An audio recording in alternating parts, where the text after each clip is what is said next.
Yes, yes, yes. Good evening, good evening. Hatman Strikes Back Daily Boxing News. This is the post-fight reaction to Ben Whittaker against Benjamin Gavazi. And we'll talk a bit about the Frazer Clarke Jeamie Shakiva fight as well, aka Jeamie TKV. Just gonna make a little adjustment here. 1 second, folks.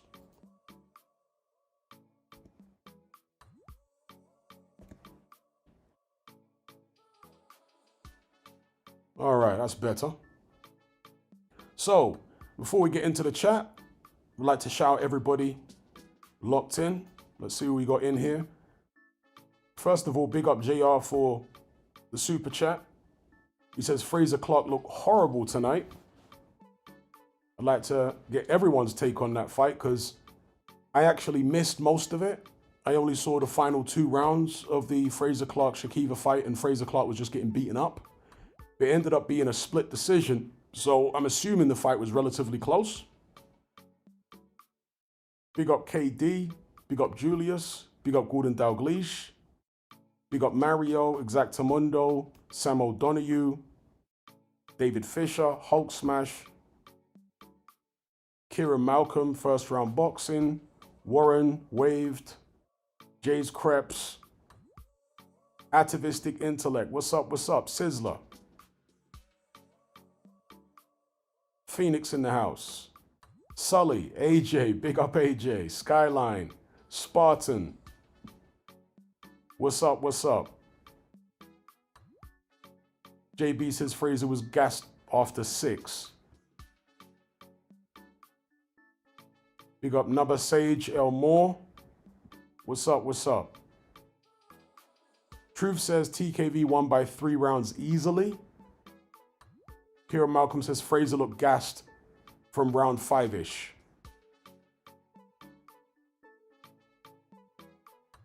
Skyliner says Clarke is shot to bits, punch resistance gone, engine gone, legs are jelly. Well, you know, that devastating knockout defeat to Fabio Wardley in the rematch, you never know what that would have done to him. Do you know what I mean? So maybe offensively, he's okay. Or maybe he's okay until he gets hit now. But once he gets hit, yeah, and you never know how something like that is going to affect a man.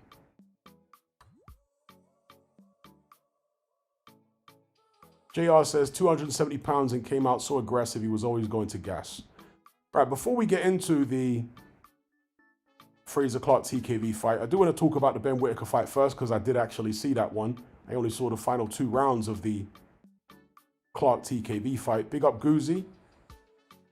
So let's cover this, if you can call it a fight first, between Whittaker and Gavazi. How many of you guys saw this? Now, Shady says, I missed the Whittaker fight for that heavyweight stinker. Yeah, I'm hearing mixed reviews regarding the Clarke TKV fight. Some people are saying it was a good fight. Other people are saying it was a pretty dull fight up until the final 2 rounds. So you guys let me know. Yeah, we'll talk about Whittaker versus Gavazi. Look, first of all,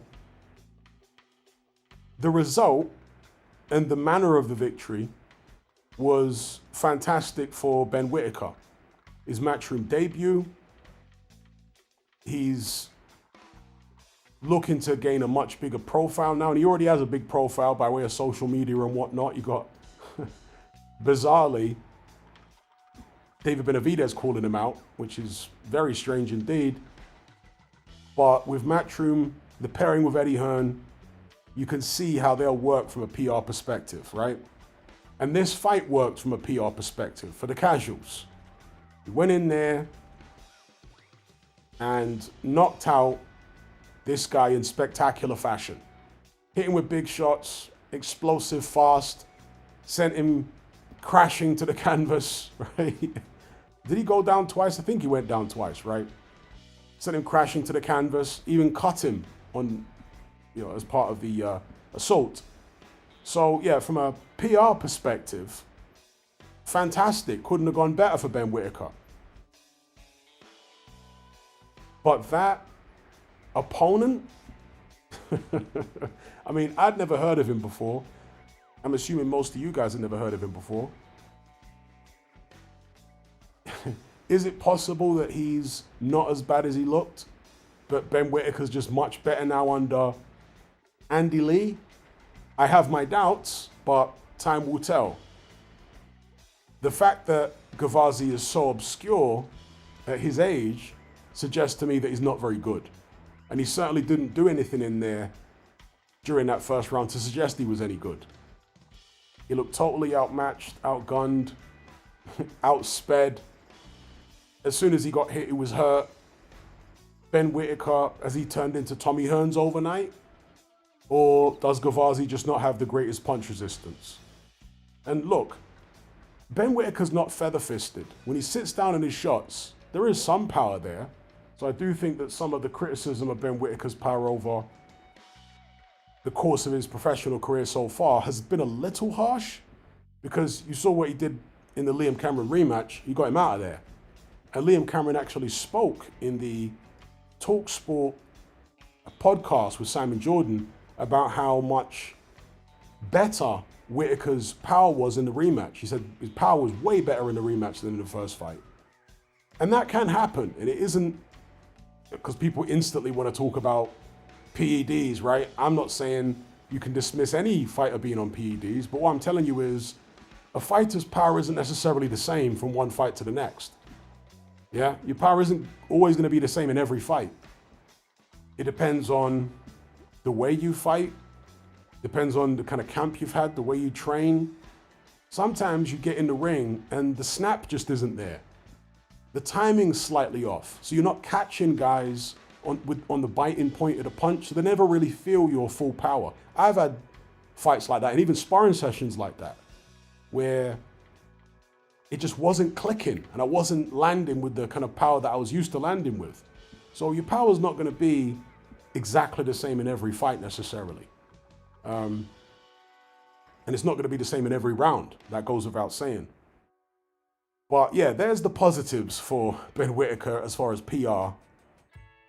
What I really want to focus on is Ben Whittaker's next move, right? Because Tony Bellew said that Ben Whittaker needs another, let's say, domestic level. I mean, the fighters that were being mentioned for Ben Whittaker to face, such as the winner of Dan Aziz versus Craig Spider Richards, they are domestic level. But Tony Bellew is acting like that's too dangerous next for him, and he needs some type of intermediate step between the Gavazis of the world and the Dan Azizes and Craig Richards of the world. The thing is, and Dave Allen pointed it out, he pushed back a little bit, although he said that Eddie Hearns clipped his wings and doesn't want him to be so negative. I guess if he wants to keep a job as a pundit. Ben Whittaker's 28 years of age. He's no spring chicken.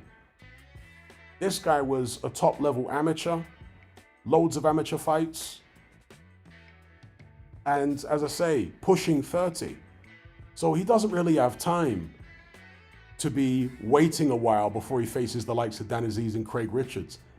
If he's ever going to be anything, if he's ever going to go anywhere, let's say world level, Ben Whittaker needs to be beating the likes of at least the Dan Aziz next. I mean, Dan Aziz was never an amazing fighter to begin with. On top of that, Dan Aziz is on the slide.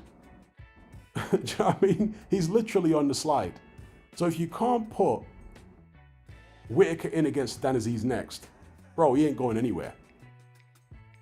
Whittaker's already been rounds. Remember that African guy he fought? He already went 10 rounds with him. So, yeah, I think that you put Ben Whittaker in against Aziz next.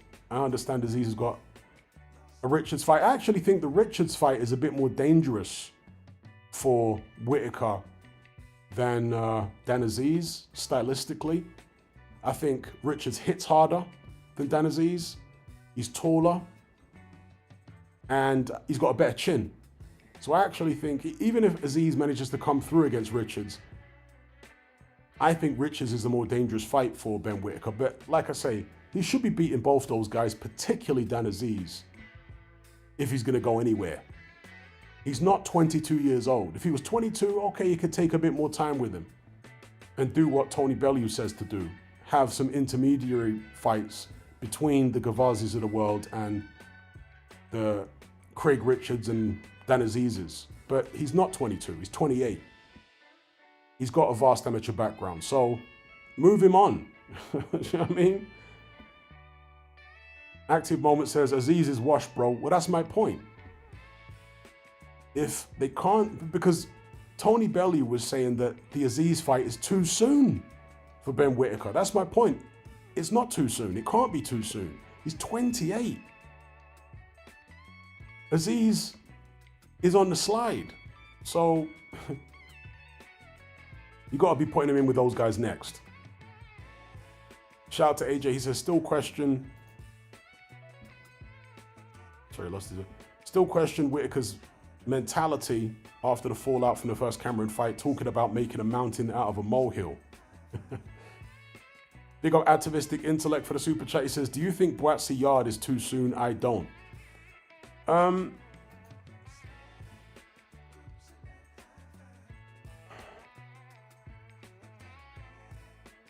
It's possible he could beat Buatsi now. I'd be more confident of him beating Buatsi than Yard, because Buatsi looked terrible. Absolutely terrible in his last fight. Low punch output, no urgency. He looked terrible. Yard, it depends what that Benavidez fight took out of him. For me, I think the sensible next step, or most sensible next step, is the winner of Richards Aziz. I think that'd be sensible. Somebody else mentioned Zach Parker there. Yeah, Zach Parker, somebody like that, yeah. If he can get past them, a Zach Parker or the Richards Aziz winner, then maybe after that you go for, let's say, a Willie Hutchinson. That's when you're starting to step up into, you know, British title level and whatnot, and maybe European. Kieran Malcolm says, I think he's ready for Yard now. The thing is, Whittaker looks good when he's on top, but when he has to come up against some adversity, and he will come up against adversity, how's he going to handle it? It didn't look good in that first Cameron fight. That's all I can tell you. Callum says, call me crazy, but I'd take Yard right now. I don't think that's a crazy take at all, but like I say, it depends on what that Benavidez defeat is taken out of Yard. Yeah, I agree with that, JR. Yard versus Hutchinson will be interesting. Big up Matt Borgerson. What do you think, Matt? This is cab driver, check. Uber driver, check. Taco driver, check. Who's next for Ben Whittaker? Who would you like to see Whittaker in with next, Matt? Evil Uncle Phil says Hutchinson stops Yard. All right. Yeah, big up the place boxing. Spartan says David Morrell is perfect. I think David Morrell is far too soon for Ben Whittaker. I don't think he's ready for that kind of level right now. Matt Borgerson says Craig Richards next for Whittaker. I agree. It's got to be the Craig Richards Dan Aziz winner next for him.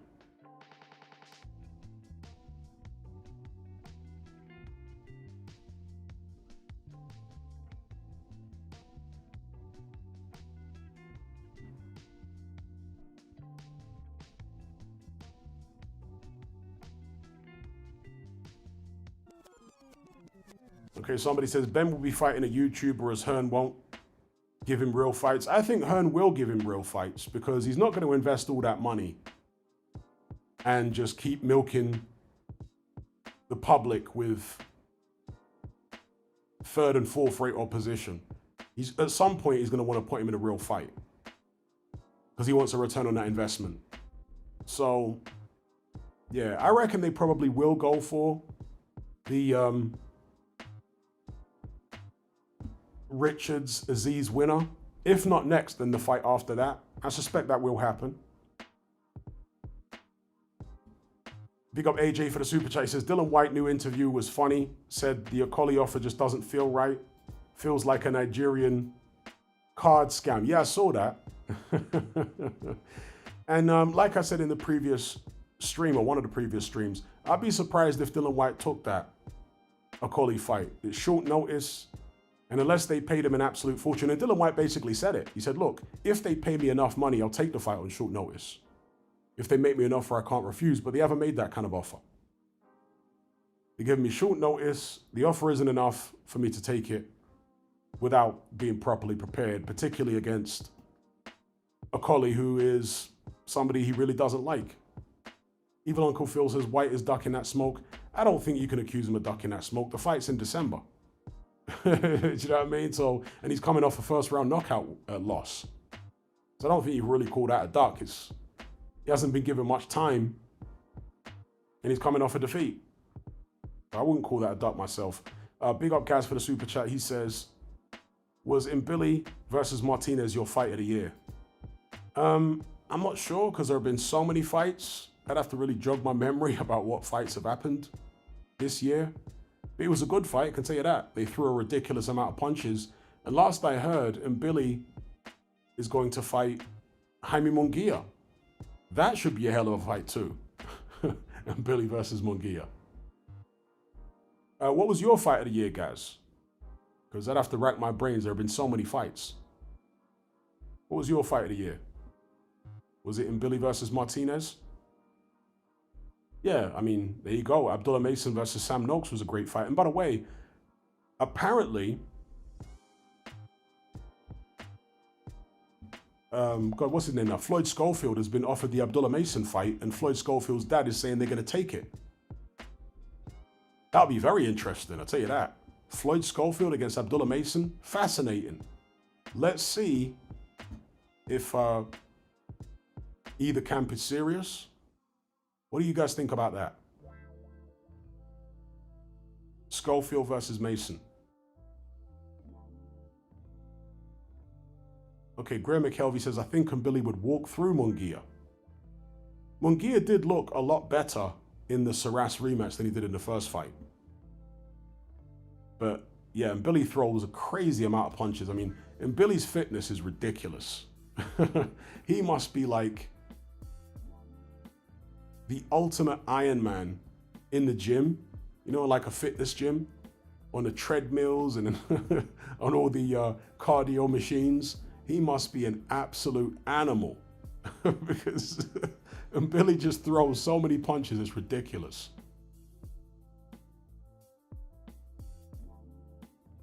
Ebenezer says fights of the year are Chris Eubank, Eubank versus Ben 1 and Noakes versus Abdullah Mason. Linkage says Schofield is the pullout king right now. How many fights has he pulled out of? I know he pulled out of the Stevenson fight, obviously. Team Batman Boxing says Munguia versus Billy guaranteed fireworks. Yup.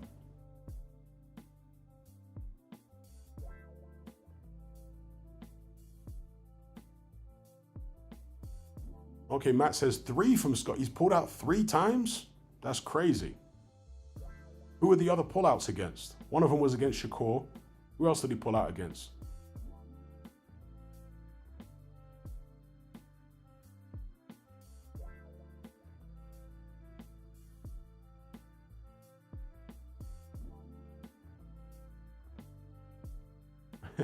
Even Uncle Phil says, I saw that interview. White isn't even talking about winning against Okolie. Yeah, he weren't talking about winning. He was just talking about whether or not he would actually take the fight, under what circumstances he'd need to take the fight and whatnot.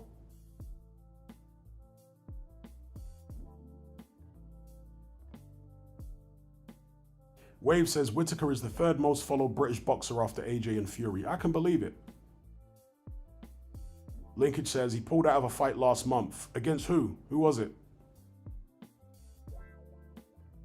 Yeah, I know he pulled out of the Stevenson fight, and he pulled out the Jojo Diaz fight as well. Who was the other person? Who was the 3rd?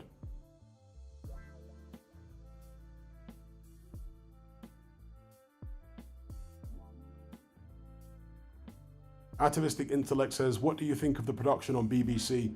I can't really speak much about it because I only caught the last 2 rounds of the main event. In fact, we can move on to the main event now. You guys can tell me about it, because like I say, I only saw the final 2 rounds of it. From what I've been told and what I've heard so far, the first 10 rounds of the fight were relatively dull. Frazer Clarke got off to an early lead and looked aggressive and decent. This is what people are telling me.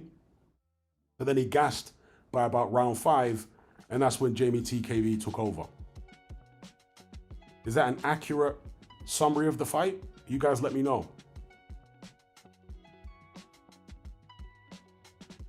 Ebenezer says the fight was good between Clarke and TKV. Okay.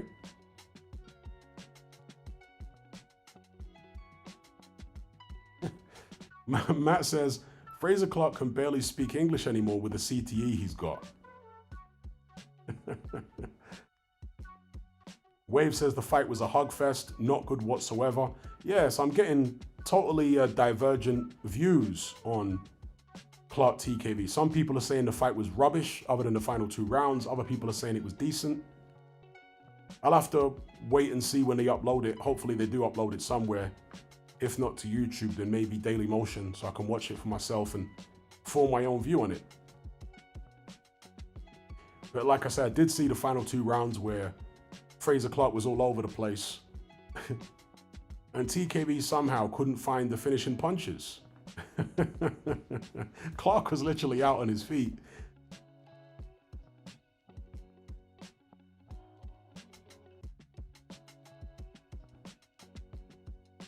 One second, peeps. One sec.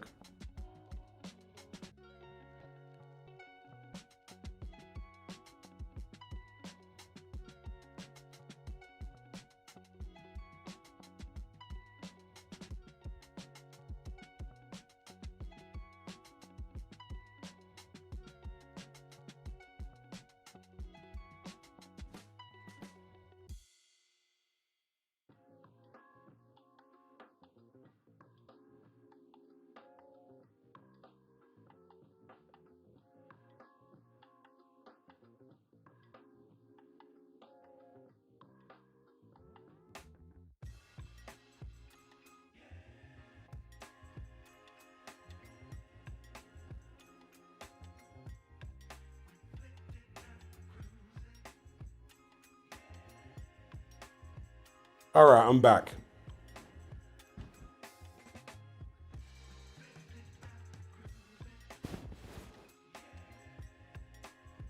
Okay, Ebenezer John says, I've seen worse fights than this one.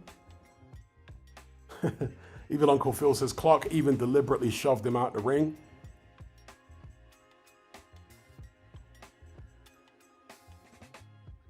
Ayad says, Clarke should be in hospital right now. He still looks confused.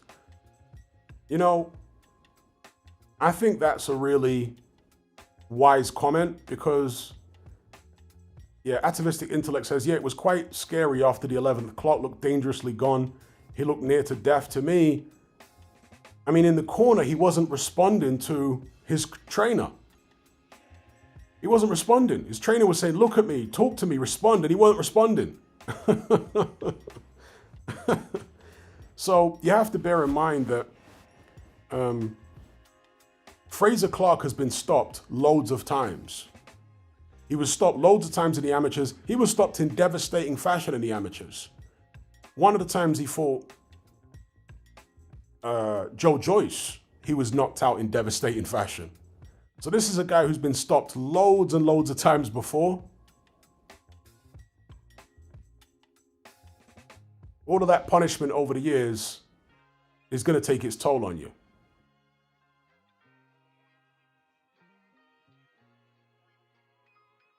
Mario's asking about Gilberto Martinez. I guess you mean Gilberto Ramirez?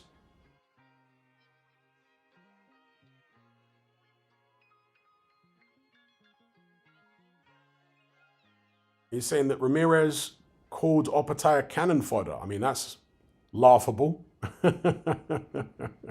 That's laughable. Shout out to Mr. Luker. He says Dan Aziz is finished. Yeah, Dan Aziz has looked poor for a long time now. Big up Mr. Luker. But let's see what happens in the Craig Richards fight. As I say, I think that Ben Whittaker should be fighting the winner of Craig Richards versus Dan Aziz next.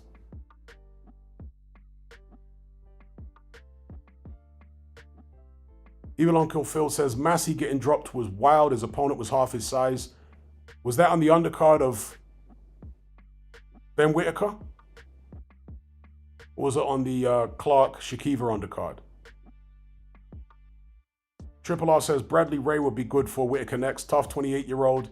He just lost a competitive fight on points to Lyndon Arthur. In fact, Ben Whittaker can fight Lyndon Arthur next. Yeah, he can fight Lyndon Arthur next. And I say that because, okay, Arthur has fought the likes of Anthony Yarde. He's got a win over Yarde. He just beat Bradley Ray. Arthur is not a puncher at all. So I think they can put Whittaker in against Lyndon Arthur right now. Remember, this guy's 28 years of age. He's not 22. You can't move him as slowly as you would move a 22-year-old. You have to move him faster than that. So, yeah, I'd say they should put him in, make an offer to Lyndon Arthur, put him in with Lyndon Arthur next. I totally forgot about Lyndon Arthur, but yeah, put him in with Lyndon Arthur now. Active Movement says Lyndon stops him.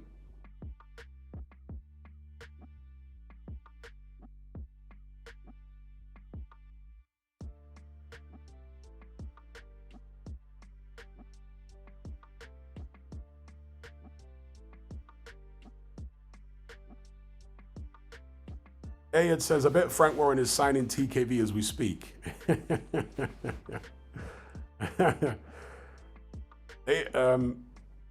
Sean Mike says, how many amateur fights does Whittaker have? I'm not sure the exact amount, but it's a lot. He was a high-level amateur for many years. He has a lot of amateur fights. Unfortunately, BoxRec don't normally have complete amateur records. They usually only have partial amateur records for most fighters. So they won't show you all of his amateur fights on there. They tend to show mostly like big tournament fights and international fights, but they don't show for most fighters their complete amateur record. But you'll see some of his fights on BoxRec. In fact, if I can pull it up here, Ben Whittaker's BoxRec, to give you an idea of the kind of amateur bouts he's been in. So he was in the European Olympic qualification tournament. He was in the Olympic finals, right? He made it all the way to the finals of the Tokyo Olympics in 2021. He fought all over the world. He fought in Russia, fought in Spain, in Turkey. Where else is this now? He was in the Commonwealth Games in 2018. He was in the World Series of Boxing, right? WSB back in 2018 as well.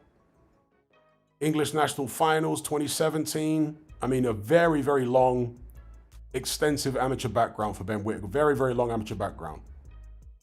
For international level, BoxRec have got 70 fights of his listed in the amateurs, 70 amateur fights. It's likely he had a lot more amateur fights than that, but 70 is enough. Do you know what I mean? 70 is a very experienced amateur, but it's likely he had more than that.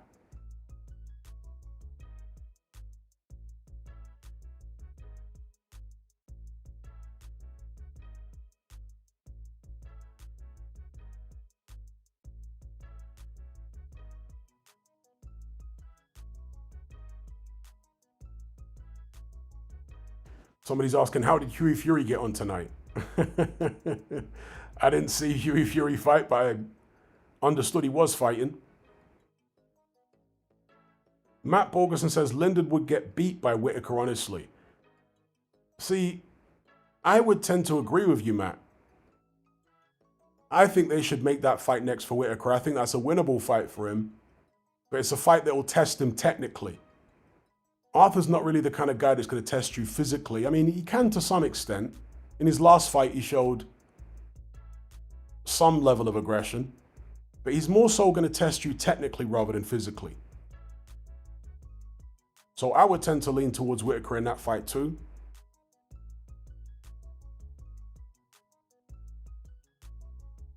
Yeah, Arthur does have a great jab, but Whittaker's going to have to find a way around jabs like that.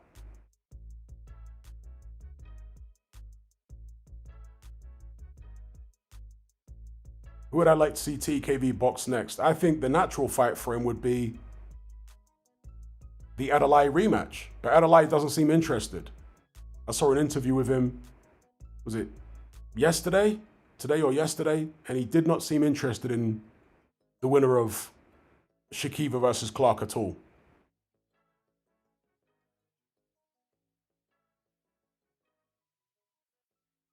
Wave says Dave Allen. I guess. Shakiva would probably like that, but I don't know whether Dave Allen would want that right now because he wants more big paydays. I don't think Shakiva's a particularly big payday for him.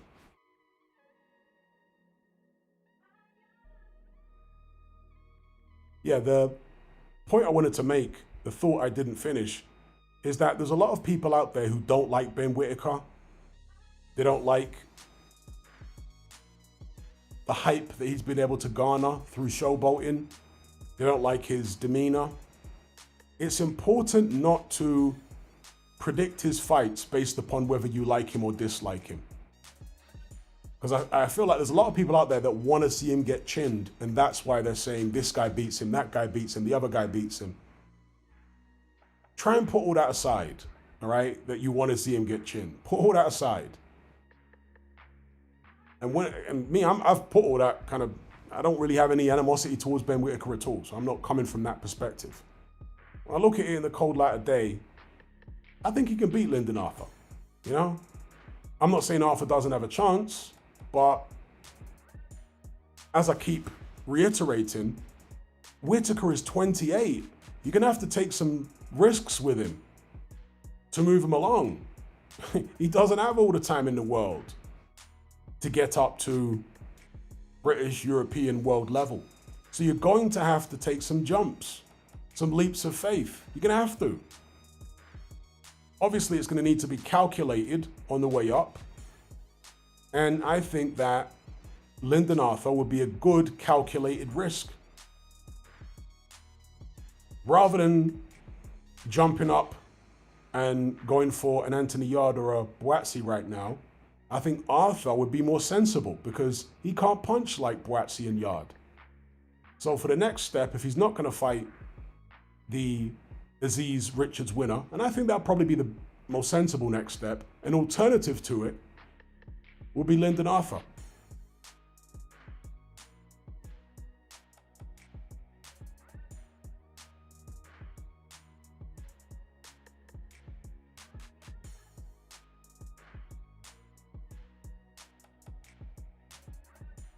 Yeah, if Whittaker's going to go anywhere, he can't be too far away from fighting the Gavazis and Yardes. But in terms of his next fight, I wouldn't put him in with Gavazi or Yarde next, personally. I would say either the winner of Richards, Aziz, or Lyndon Arthur next. Trollsabad says Usyk seems quiet. Yeah, he does.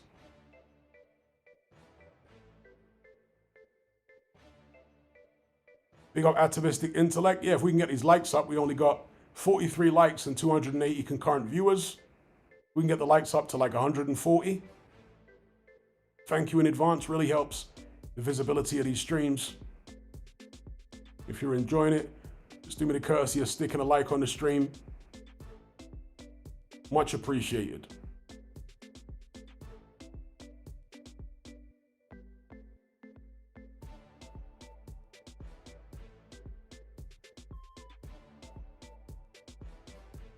Evil Uncle Phil says they're taking him to America next. Yeah, Eddie Hearn did allude to that in the post-fight interview.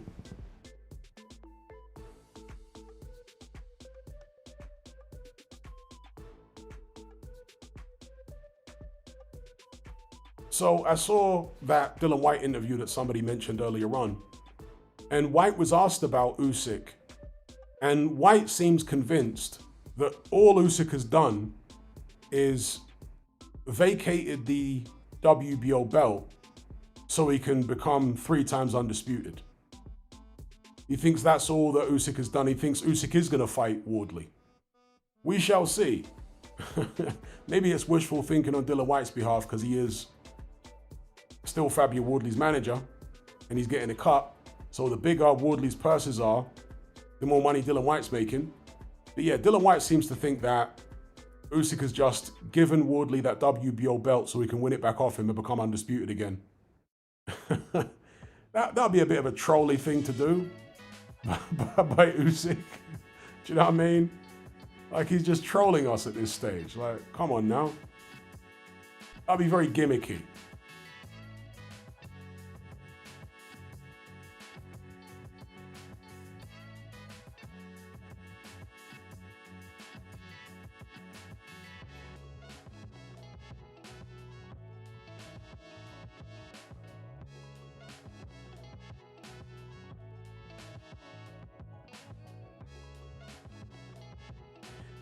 Triple R says, Hughie Fury has now won his last 8 fights since his 2019 defeat to Povetkin. Surely he deserves a shot at some kind of title.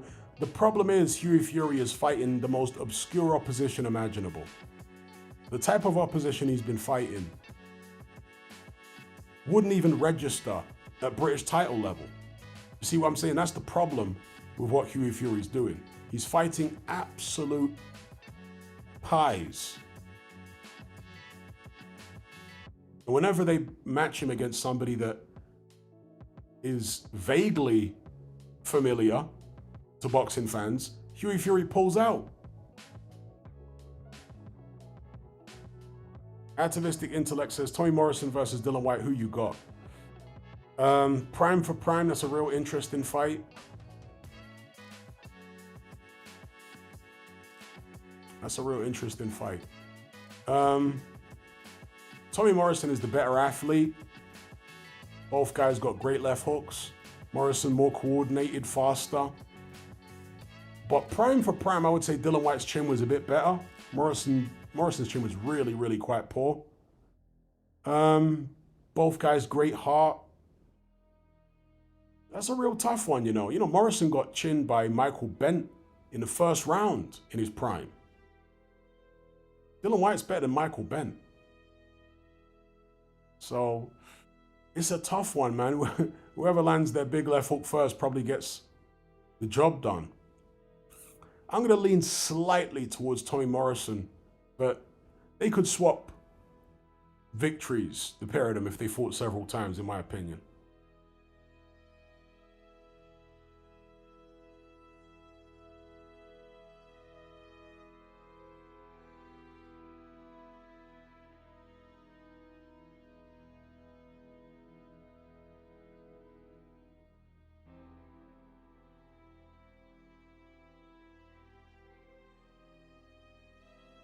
Robo Robert says, who's the more mismanaged, Hughie or Michael Hunter?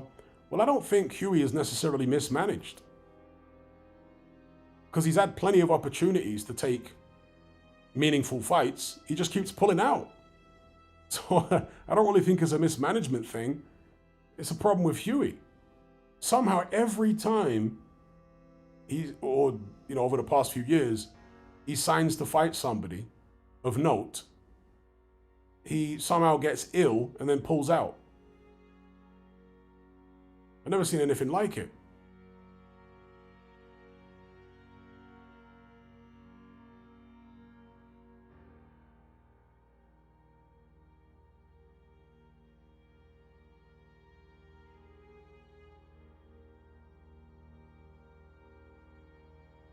Even Uncle Phil says Whittaker seems extremely quick. Well, he's always been quick. He's always been a very good athlete.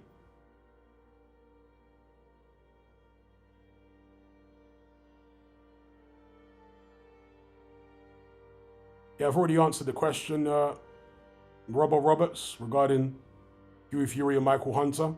Just if you just go back a few minutes or so, I just answered the question there about mismanaged. Lucas says, anyone know what's happening with Hamza? Yeah, I haven't heard anything regarding Hamza Shiraz for a while now. Because he must have a pretty high ranking, right? After that Edgar Berlanga victory. He's right in the mix.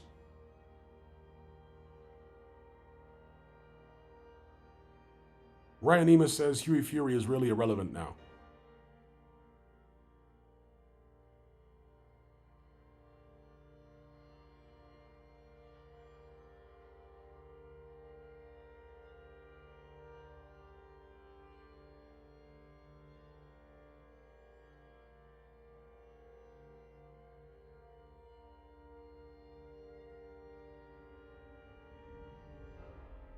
What do I think of Opetaya's next fight? It's another opponent I've never heard of. I really feel for Opetaya. He's being blatantly ducked. He's basically being frozen out by the other champions. What can he do? They're forcing him now to go up to heavyweight without ever having the opportunity to unify at cruiserweight. It's a shame. Opetaya's between a rock and a hard place at the moment because he ain't getting any younger. Is Opetaya 30 now? He's nearly 30. So he doesn't have all this time to be umming and ahhing and waiting for a unification at cruiserweight, which looks like it's never going to happen. He needs to strike while the iron is hot and move up to heavyweight sooner rather than later, I think. Completely agree, Ayed. It's a disgrace what's happening to Opetaya.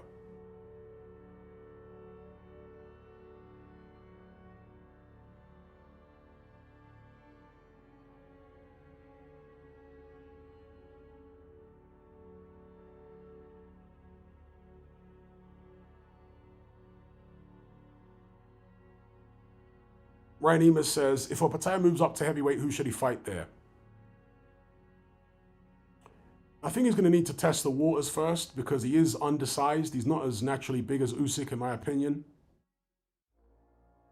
So if he moves up to heavyweight, I reckon put him in there against someone like a Guido Vianello for his first fight. Vianello's tough. He just lost a 10-round decision to Richard Torres. So, yeah, I'd say first fight, put him in there against someone like Vianello, see how he gets on, and then target someone in the top 10 after that.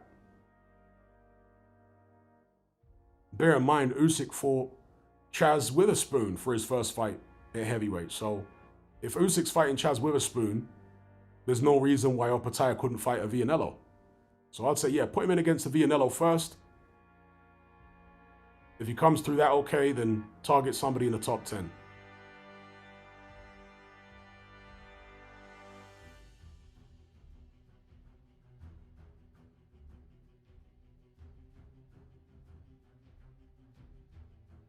Big up Hyro Protagonist. Yes, we've been discussing Clarke TKV. You want to give your take on it? We can circle back. Evil Uncle Phil says, Shalom wasted money on Clarke. I think it's tough to say whether he wasted money because he had to sign someone. He had no stable. So Sky gave him some money and he had to try and do the best he could with it.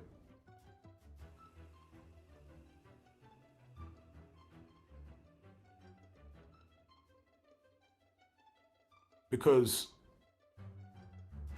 signing a Frazer Clarke was part of building a stable that will attract other fighters. So if you look at it in that way, he wasn't necessarily investing in Clarke's career, he was investing in his own career. That's the way I see it anyway.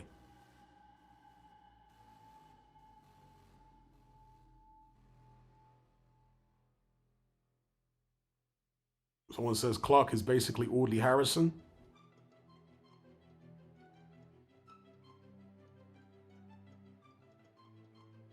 The Dark Moon says I rate TKV. All right.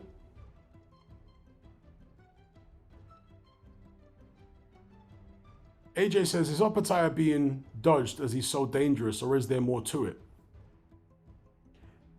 I mean, it's possible there's more to it. If he's fallen foul of some of the power plays in boxing, maybe he's being punished without us realizing it, you know? Who knows? But ostensibly, from the outside looking in, it seems as though he's just being blatantly ducked.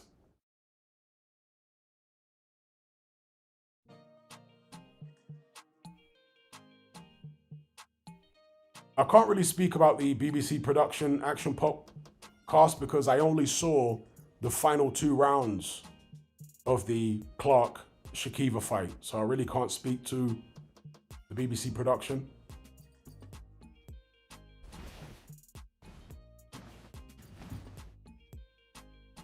I'll have to try and find a copy of the whole fight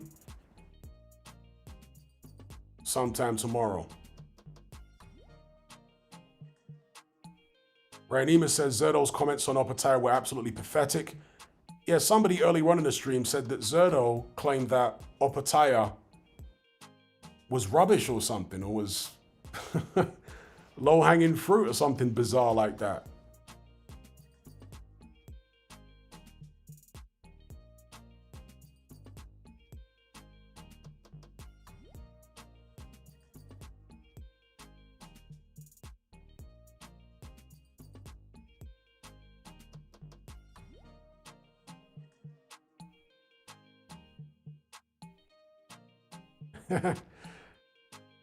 Uncle Lenzo says, what more do you want from Huey? You know he's still getting his man strength, fat man. Big up Ali in the chat. Says, just joined now. What was your reaction? Well, I only caught the last 2 rounds of the Clarke TKV fight. So I'm hearing from you guys about how that fight was. I only caught the last 2 rounds and it went to a split decision. So I'm not really in a position to give you my full reaction. But I did see the Ben Whittaker fight, if you can call it a fight. Obviously, it was over before it started. And it was a good look for Ben Whittaker on his Matchroom debut. Scored a big knockout. It was devastating. But how good was the opponent? I'd never heard of him before. I'm assuming most people in this chat had never heard of him before. So what does it really tell us? It was a PR exercise more than anything. Okay, Ben Whittaker looked like he was punching hard. Andy Lee is a former Kronk fighter. And Ben Whittaker does have the dimensions of like a typical Kronk fighter. He's like tall and lanky and wiry and athletic and fast. So many Kronk fighters were like that. Andy Lee being a disciple of Manny Stewart. So let's see what he can do. Let's see how well Andy Lee can carry on the Kronk legacy with Ben Whittaker. Andy Lee, as you would expect, is talking Ben Whittaker up. You know, he's saying Ben Whittaker's going all the way to the top. We'll see. We'll see. It's early days. Offensively, yes, Ben Whittaker can look very impressive when he's letting his shots go. He's fast, he's athletic. But we still have questions about what happens when he starts getting hit back. When he can't blast someone out. When someone's got the skills to be able to time him and hit him with shots. Those questions still haven't been answered, and we'll see. What do you think, Ali? What did you think of the performance? What did you think of the opponent in Benjamin Gavazi? Do you think it was a case of Whittaker being that good, or Gavazi just being terrible? Indeed. Ben Whittaker's the same age as Benavidez. That's why, as I said earlier on in the stream, they've got to move quickly now with Ben Whittaker. He's not 22 years old. They can't take their time with him. They got to move him along.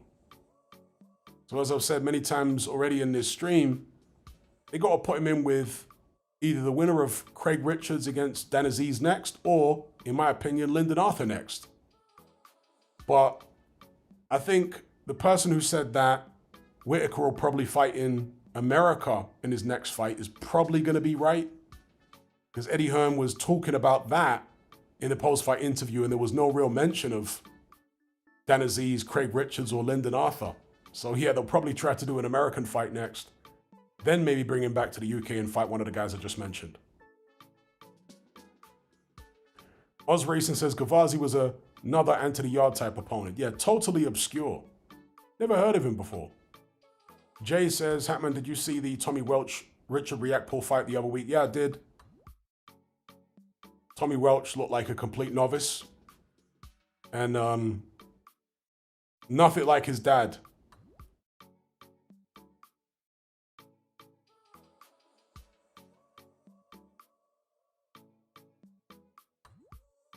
Action Popcast says, I think Whittaker is a good fighter, but a Flash Harry will only carry him so far. He will be sussed out soon as he goes up in levels. Ryan Ema says, I hope Ben Whittaker does not go the Anthony Yard route.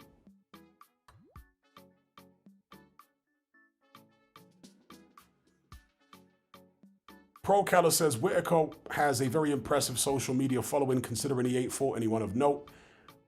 Well, in that regard, I guess we can compare him to Ryan Garcia. Ryan Garcia had a massive social media following before he'd fought anyone.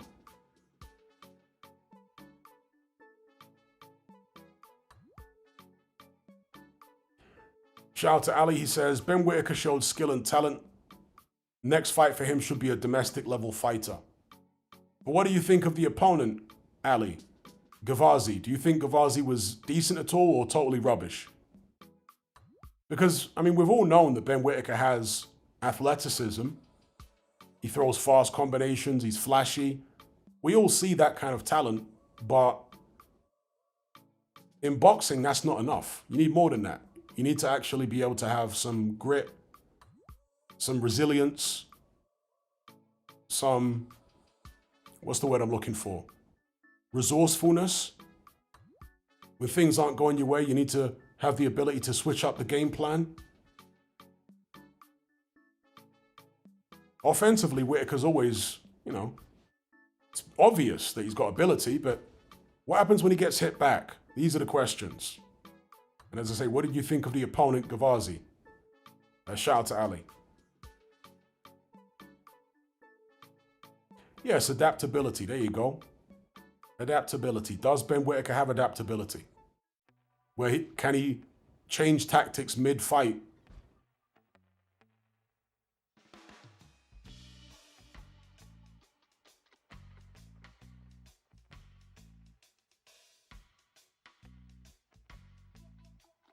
Ayed says, does Whittaker have more killer instinct than Yard? Hard to say until Whittaker steps up, because Yard does have killer instinct at the lower levels. But when he moves up in levels, it's as if he's a bit intimidated or overawed by the elite guys. And so he never really goes for it against the elite guys to the same extent as he does guys lower down, other than the Kovalev fight. And maybe that's why. Because when he went for it against Kovalev and emptied the tank, it backfired. So it's like now he's hesitant to go all out when he fights elite guys ever since then. But you can't be hesitant. You got to go the Fabio Wardley route. When Wardley decides he's going to go for you, there is no holding back. He's all in. Sean Mike says Gavazi looked like a complete novice. I agree. I thought Gavazi looked terrible. Shout out to Ali. He says, I've never heard of him. They gave him that opponent for him to look good on his Matchroom debut. Well, yeah, that was obviously the idea. It was a PR exercise, is what it was.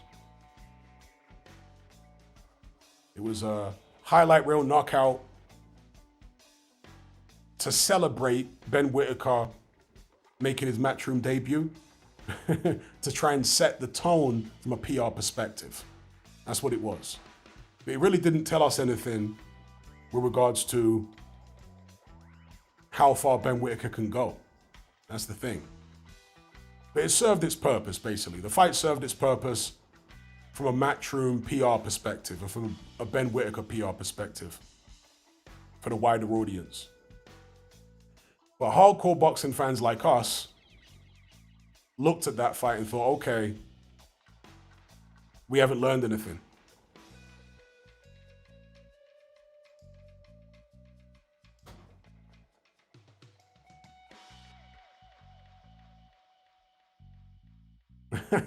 Yeah, that was actually quite funny, Bance.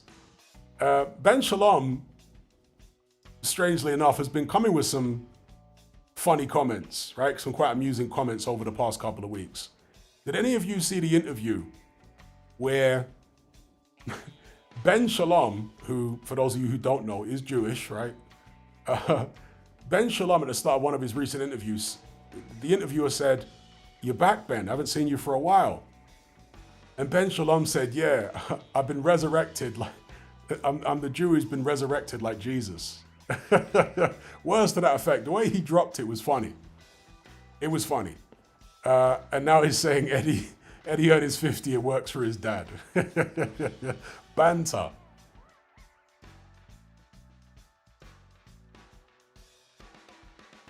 Now, Ali says, nevertheless, I'm happy for him, as in Ben Whittaker. On to the next.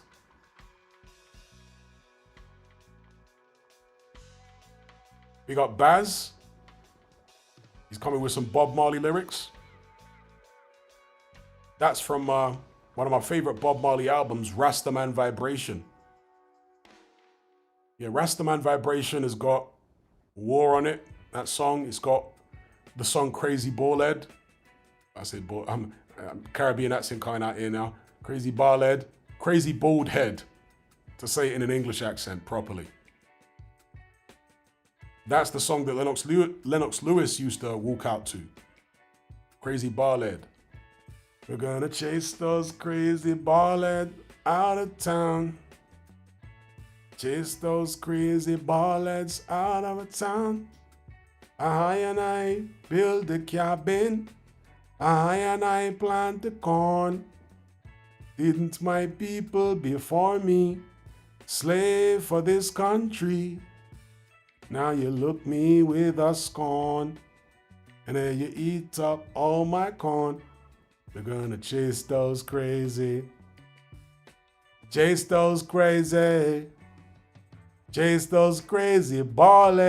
out of town.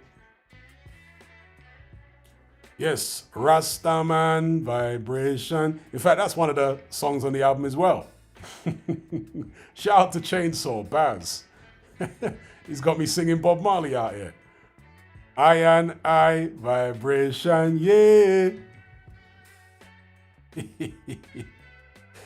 Yeah, that's one of my, for those who don't know, right? That's one of my favorite Bob Marley albums right there. It's called Rastaman Vibration, Rastafari. All right, check it out.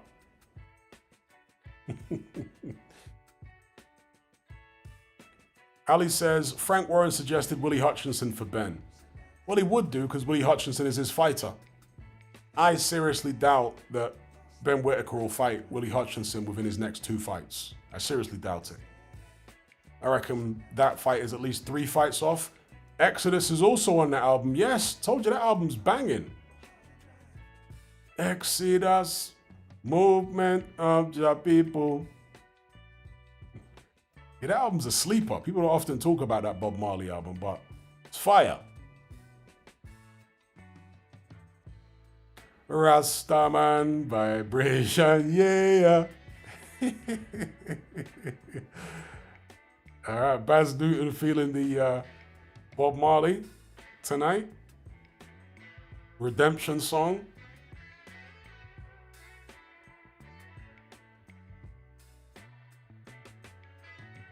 Some people are saying that Hutchinson is the ultimate test for Whittaker at this point. And that's why I don't think they'll put him in with Hutchinson right now. I think that's probably 3 fights off. Let me check what other tracks are on that album. Shout out to Baz. Maybe you want to go listen to Bob again. Let me have a look now. Rastaman Vibration. Love that album. It's got like 10 tracks on it or something.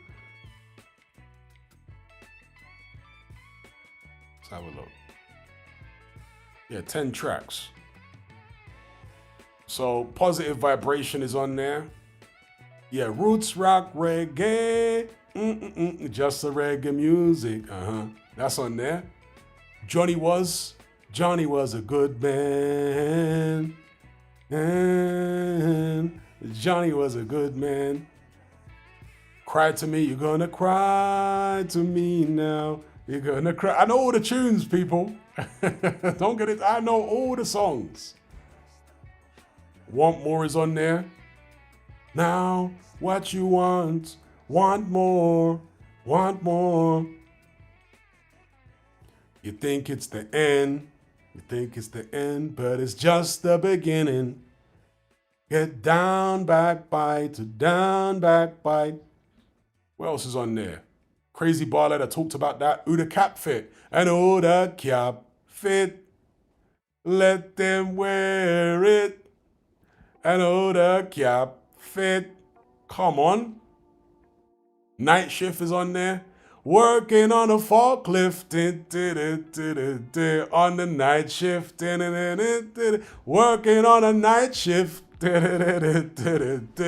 On the forklift. And if it's all night, it got to be all right. Working on a night shift. On the forklift. What? Big up Ali for the super chat. He says, what about Yard for him? It depends what Yard has left after that Benavidez beating, you know? It's possible he could beat Yard right now if Yard is shot enough.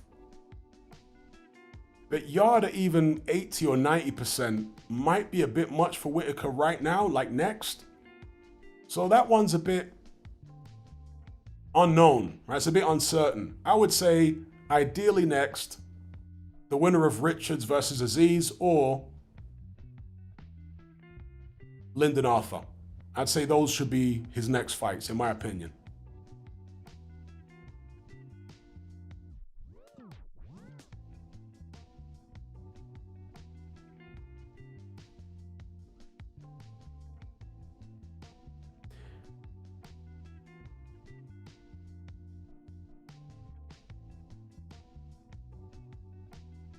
Active Movement says, Hatman, do you listen to Dennis Brown? Yeah, I listened to Dennis Brown growing up.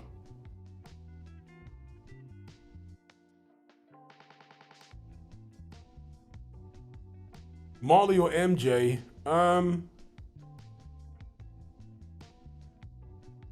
Talking about music here, not the human being. Because if it's the human being, it's Marley all day. But music, I probably have to go with MJ. And as you just heard, I love Bob Marley, but probably have to just go with MJ because certain MJ tunes just hit different.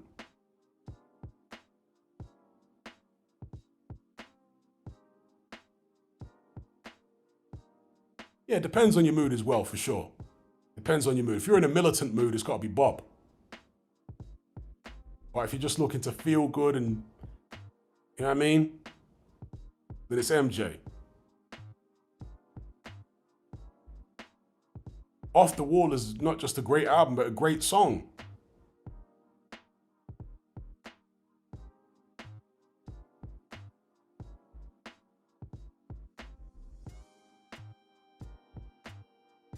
Gotta be starting something, got to be starting something. You wanna know you starting something, got to be starting something. Too high to get over, yeah, yeah. Too low to get under, yeah, yeah. Stuck in the middle, yeah, yeah. And the pain is thunder. Linkage says, Jimmy Cliff just died. R.I.P. I'm surprised he was still alive. How old was Jimmy Cliff?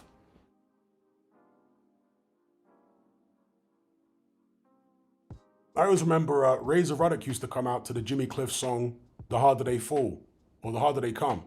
And then that was the title track from the movie, The Harder They Come, which Jimmy Cliff starred in. When did that come out? The 70s? And then the harder they come, the harder they fall, one and all. Oh, the harder they come, the harder they fall, one and all.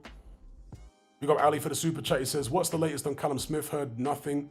He is WBO interim champion. He should have a shot at world championship glory. Yeah, they were looking to match him against, what's the guy called now? Morrell, right? Wasn't it supposed to be Callum Smith fighting David Morrell? Is that fight still going ahead?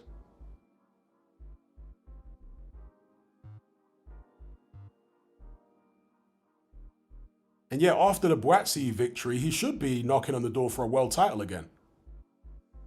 But last I heard, unless I'm misremembering, They were looking to have Callum Smith fight David Morrell.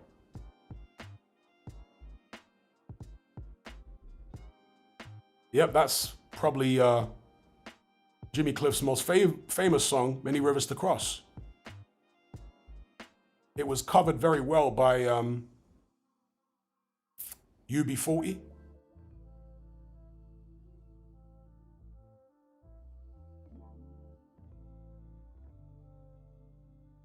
Many rivers to cross, but I can't seem to find my way over. Wandering along lost. Big up Ali says, yes, maybe February for the Callum Smith, David Morrell fight. Okay. I think that Benavidez fight took a lot out of Morrell, personally. Because he took a hell of a beating in that fight, bro. He took a hell of a beating. As coming with the UB40, red, red wine.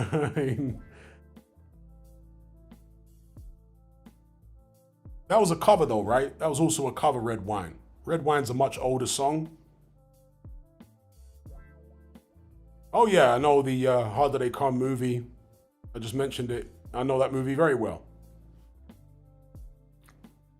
And then the harder they come, the harder they fall. Wanna know.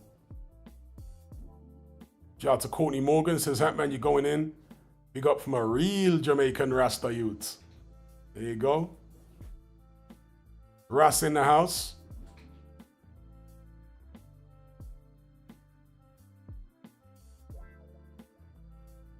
Big up Jake, he says, yes, Hatman, hope you're all good.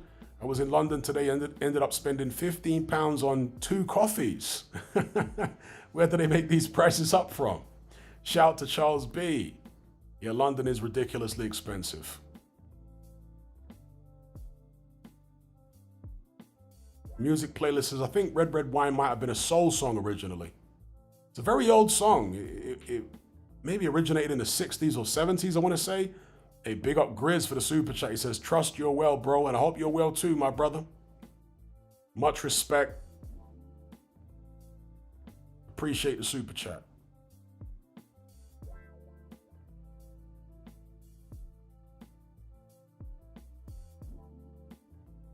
Big up Ali for the super chat. He says, is Liam Smith done now in boxing?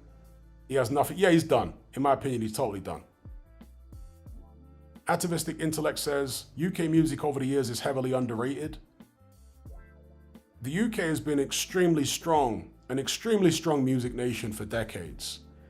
It's really since the 2000s that the UK has kind of lost its place as far as the strength of its music. But obviously there was what they called the British invasion, right? In the 60s and 70s, when all these like British rock groups and stuff like that became massive successes in America, such as the Beatles and the Rolling Stones and whatnot. So there was the British invasion. Then throughout the 80s, Britain was very strong in music. In the 90s, it started to fade a little bit internationally. Then in the 2000s, it's just, yeah, Britain just hasn't been the same. But for many decades, Britain was very, very strong with music. Very, very strong.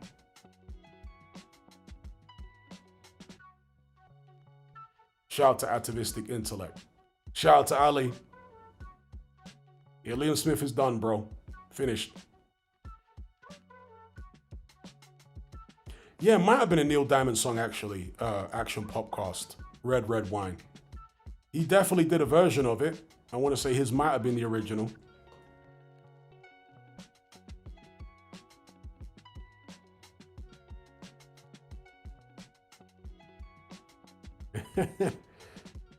David Kenny says, you have me here duetting. Must be a Lucky Luciano in there.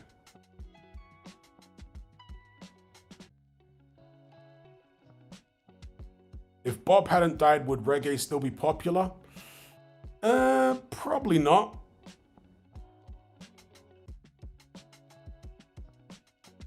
Because the culture isn't really on that kind of vibe at this stage. Do you know what I mean? Like popular culture ain't on that kind of vibe, so I don't think so.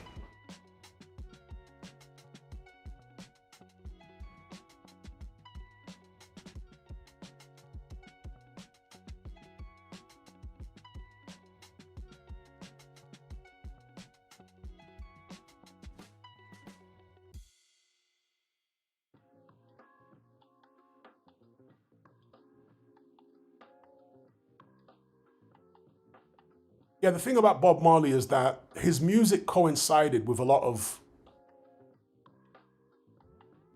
the stuff that was going on in the political world.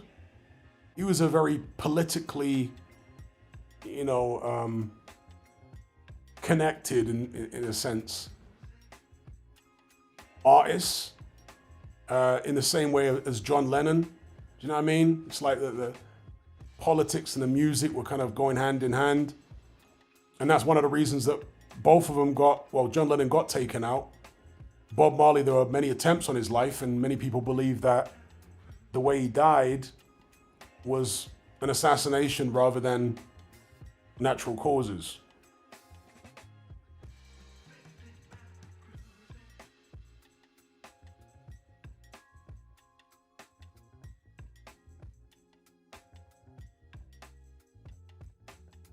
Shout out to Ali for the super chat. He says Fury has ducked AJ over the years and only attempted to make the fight when AJ was at his downfall. I agree with that. I agree with that. And if Fury refuses to make the AJ fight next, I think that is probably the most disgraceful thing that Fury's ever done in his career. Because AJ is so finished. Assuming AJ gets past Jake Paul, right? If Fury don't fight him next, dear, oh dear, oh dear. But I completely agree with you, Ali. Fury is never straightforward.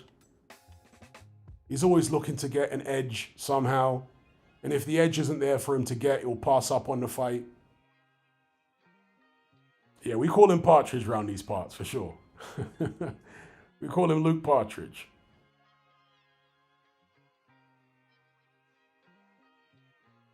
Am I a fan of Ron McIntosh? Not really. Ron McIntosh is like a BBC radio commentator from the 1980s or something. He like describes every punch as if you can't see the punches for yourself when you're watching. Like, bro, this ain't radio. You know what I mean? So no, I'm not really a fan of Ron McIntosh. He just comes across as weird. Not against the guy, but I'm just saying on a professional level, I'm not really a fan of him as a commentator. I prefer him over Darren Barker, don't get it twisted, but that's not saying much.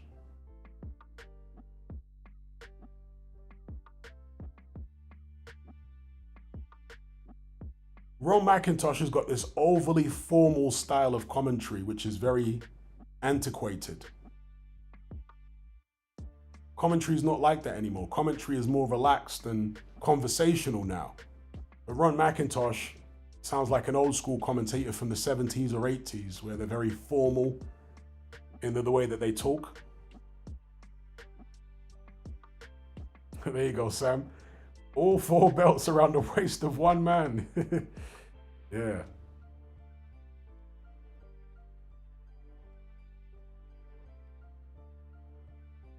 Harry says he's good for the blind man. I'll give him that.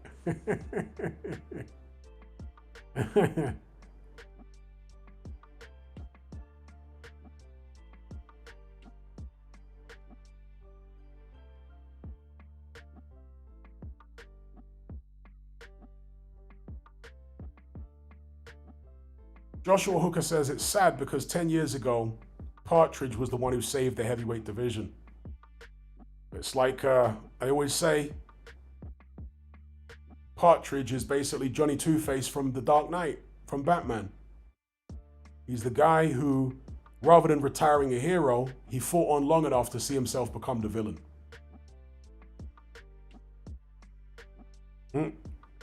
King James says, get Jim Watt back. Bang on the chin. His legs are gone. Terrible, terrible defense.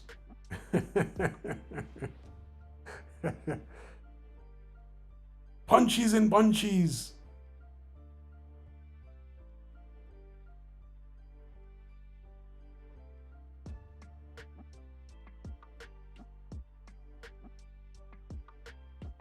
Yeah, McIntosh is weird, not only for his commentary style, but for how insanely tall he is for a commentator. Ron McIntosh has got to be like 6'8". It's like, it's just such a bizarre thing. I mean, man stands up and he's like damn near 7 foot, towering over all the other commentators. Normally somebody that tall was doing something else with their life rather than commentating, playing basketball or doing God knows what, but somehow he wants to be a commentator. Big up Atavistic Intellect. There's what's your thoughts on atavism? Do you certain typology groups like normies and divergence could be a repeating cycle of inheritance over millennia? It's an interesting question.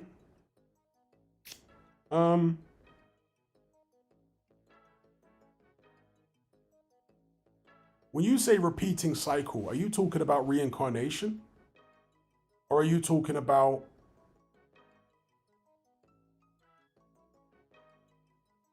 hereditary personality traits? Because I'm open to both. I mean, hereditary personality traits is a very real thing. So that is not speculative to me. That's just reality, right? What's speculative is the idea that the same spirit or the same consciousness could be reincarnating, let's say within a bloodline. Or maybe, in like the Eastern traditions, like in Hinduism, Buddhism, they believe there are only a certain number of souls, and that most human beings on the earth don't actually have souls. They're basically like meat robots, automatons, as I understand it. This is a belief that is held by at least some people in those, can we call them Vedic spiritual beliefs, that it's only a minority of human beings that actually have a soul, that are actually sentient. The rest of them, according to the belief system, are like golems or something. I mean, like meat robots. And so the idea is that only the people with souls are going to be reincarnated, right? The rest are cannon fodder.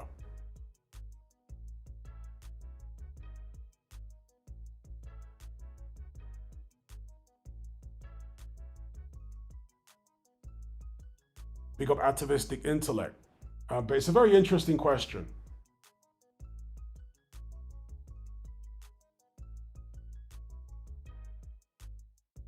The thing is, right,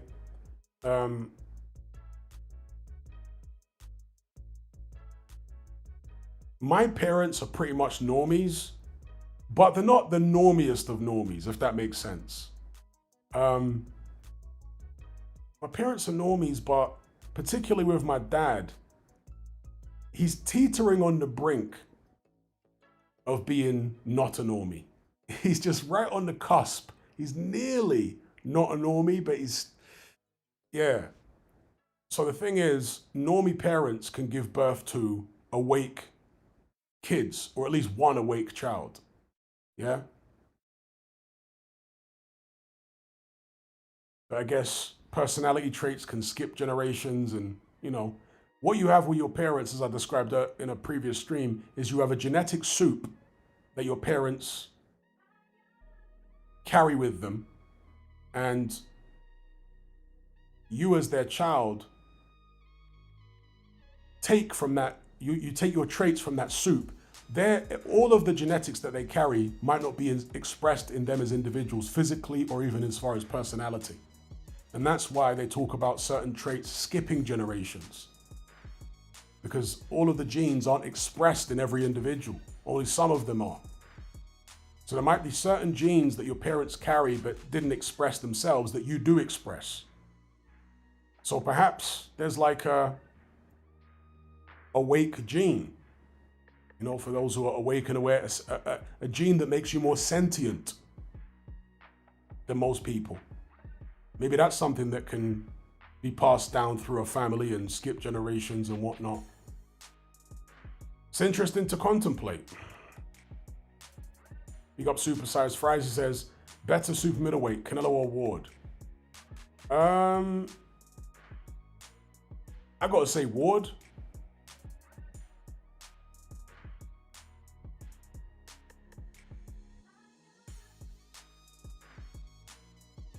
Big up Supersized Fries.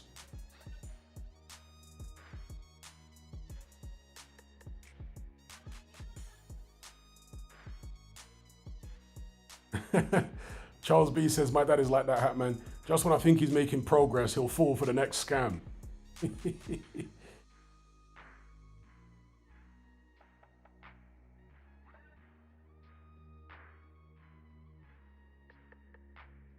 Yeah, my dad is just, he's teetering on the brink of being awake, but he just never quite got there. I think what's held my dad back from really being fully sentient and awake is the fact that he's always been in academia. So, you know, my dad came up through the education system, became a teacher, then a university lecturer. And then he eventually became a school, he's long retired now, but the last job he had, he was a school inspector. So I think that mainstream education background that he has is what prevented him from being fully sentient and awake. You know what I mean?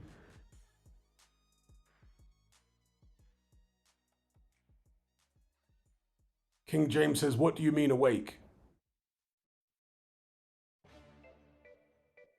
Let me put it this way.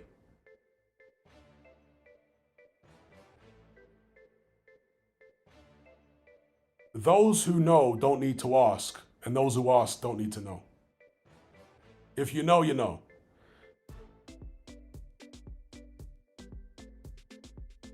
Definitely not woke. Woke means something different. Originally, woke had the kind of meaning we're talking about, but woke now has a totally different meaning. Woke basically now means hardcore, neoliberal. That's basically what woke means now. So definitely not woke.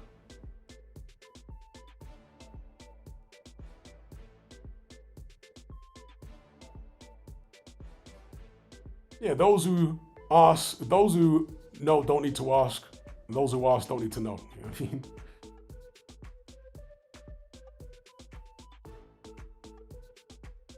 Indeed, Cobzilla. The original meaning of woke meant unplugged from the matrix, but now it means the opposite. Yeah, that term has been co-opted, and it was co-opted very quickly.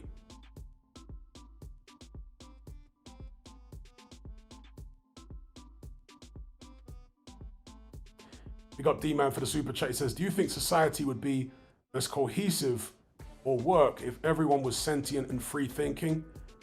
I think the rations are nature's design.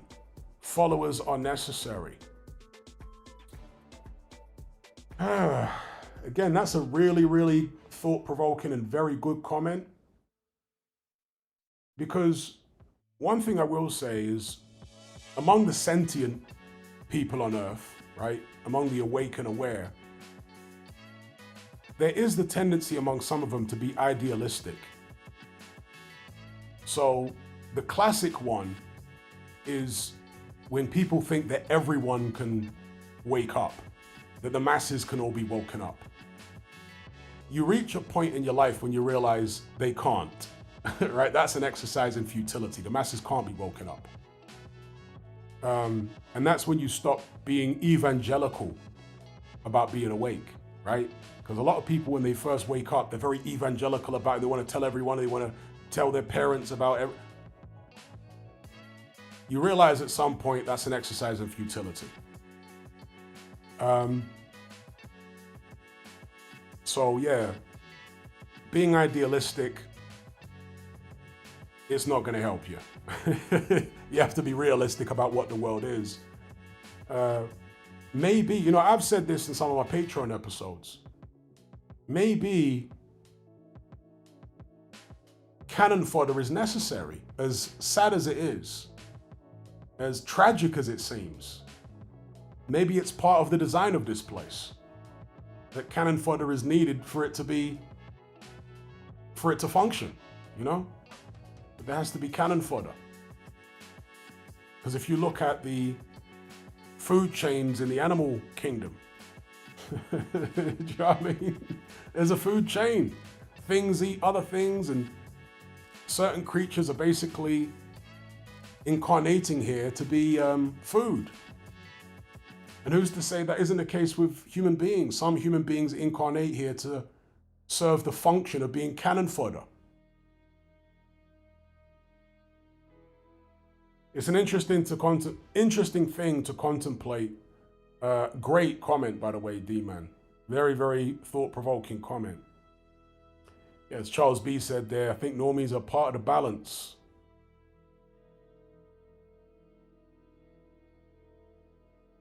Shout out to Copezilla. He says, why are we conscious? What's the point? It's so odd. Well, that's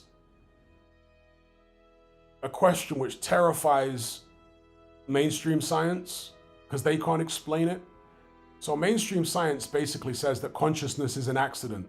It's an epiphenomenon of the brain. So the more complex an organism becomes, it reaches a point where it becomes sentient. It's self-aware. But they really can't logically explain why that's necessary. Because, again, mainstream science is all based on logic, right? What's the function? Why would something need to be sentient? What purpose does consciousness fulfill? Why not just be a more sophisticated biological, basically, robot that isn't sentient?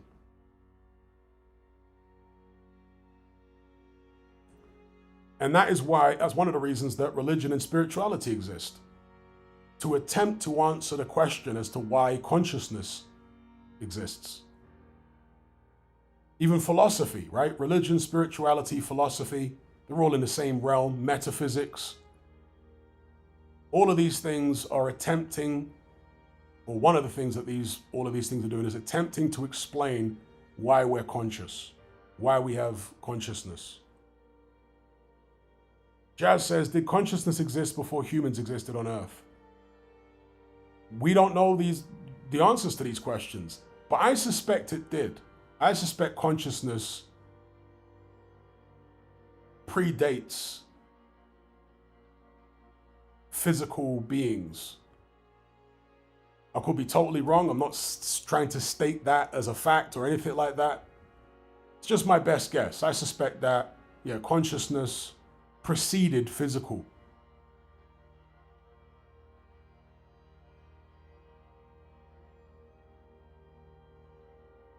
Shout out to Copezilla.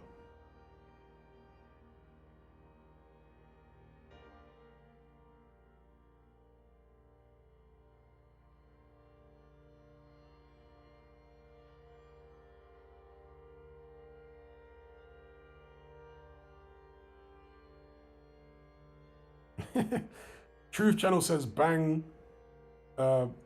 Big Bang. When I need a comical night, I go listen to Brian Cox.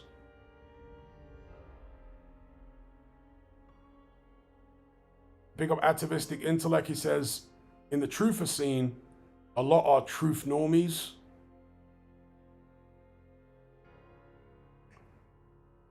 Well, one thing I'll say about the truther scene is that a lot of people go through an evolution. And some only evolve so far.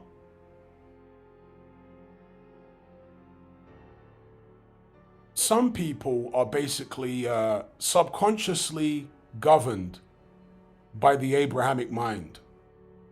And I've got no issue with anyone following Abrahamic religion and all that kind of stuff. I'm just talking about when you're trying to expand your awareness and expand your consciousness, it can't be contained within a religious book, right? Christianity and Islam are evangelical. That's the nature of them at their core. They're about preaching and converting people. it's not enough that they believe what they believe. No, they also want you to believe it. Even though a lot of people in that scene are not necessarily overtly or, they're not practitioners of these religions, they've still been programmed with that way of thinking. So as soon as they start to wake up to the realities of this world, they want to start preaching, basically, and converting everyone to try and be like they are.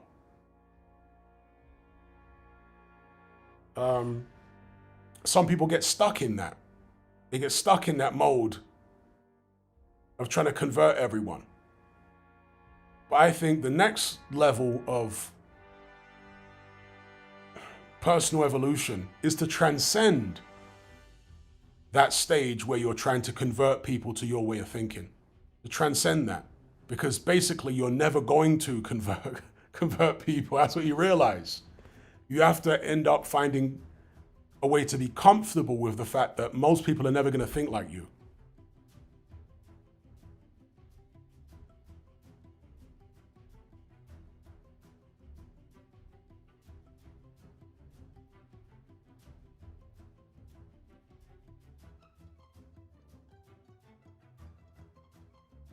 Jazz the First says, Avi Loeb essentially discredited Neil deGrasse Tyson, saying he isn't doing science anymore, not a real scientist. I concur. Avi Loeb said something very interesting in an interview I saw him in the other day. Shout out to Copezilla. He says, the blackness of space has always been there. Indeed. Big up Copezilla. But Avi Loeb was saying that the reason he got into science in the first place is because he never wanted to lose that sense of wonder and intrigue and intrepidness, if that's even a word, that you have when you're a child growing up. And he says, once you lose that, you're basically going to stop being a scientist in the truest sense. I'm paraphrasing what he said. Because the idea that we know everything is ridiculous. But most human beings innately are dogmatic. They love dogma. It's like a pathological thing. Most human beings actually can't cope. They're going to start to have some type of mental breakdown if they don't have dogma to cling on to. That's just the way most human beings are wired. It doesn't matter whether it's religious dogma or, and this sounds like a contradiction, but it's really not, scientific dogma, because there's loads of scientific dogma now. Sounds like a contradiction in terms, but, because science is supposed to be the antithesis of dogma. But in practice, the scientific community is full of dogma. Yeah? Political dogma, social dogma, scientific dogma. Most human beings cannot seem to cope psychologically without dogma. Why dogma? Because dogma offers you certainty or the illusion of certainty. Most human beings really struggle without a sense of certainty. Something they can nail their colors to and say, this is real. Most human beings are like that.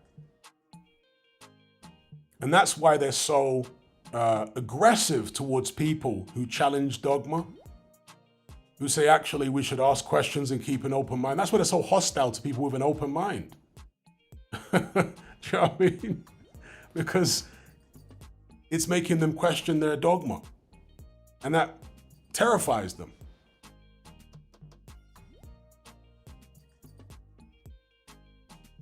Indeed, JR.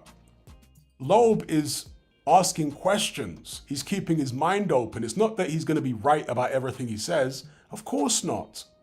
But the process of scientific discovery is trial and error. That's literally what it flipping is. You know what I mean? And once you start discouraging people from asking questions and partaking in the practice of trial and error, brainstorming and spitballing, all that kind of stuff, once you start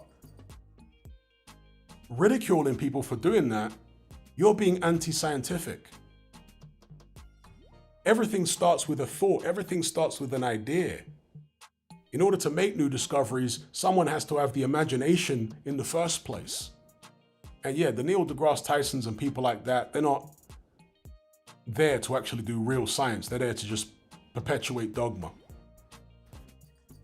Big up D-Man for the super chat. He says, you see Conor McGregor's heel turn after taking Ibogaine. He did it for his addictions, claims he saw God in everything. Hasn't Conor McGregor always been a heel? I haven't followed his career maybe as closely as you have. But what I would say is, you know, a lot of people really swear by psychedelics. For those who don't know, Ibogaine is a psychedelic. It's an extremely powerful, and as I understand it, debilitating substance which originates in Africa, Ibogaine. And they say it can cure addictions and stuff like that. But with these powerful psychedelics, in my opinion, people have got to be very, very careful. Very, very careful. I don't think those substances are for everyone, because some people who take psychedelics, they get all kind of religious about it, you know? They act like everyone needs to take I mean, I remember Graham Hancock, and I like a lot of Graham Hancock's work, but Graham Hancock got so obsessed with ayahuasca at one point that he was saying it should be a requisite, prerequisite of everyone who's going to hold political office, that they have to do at least a couple of ayahuasca sessions. I mean, that sounds like absolute lunacy. Okay, good can come from ayahuasca, but if the wrong person is taking ayahuasca, it can probably make him 1,000 times worse. I'm sure those kind of powerful hallucinogens can turn some people completely psychotic. So I think it's irresponsible to act like everyone's supposed to be taking those substances. Nah, bro. Some people need to stay the hell away from them.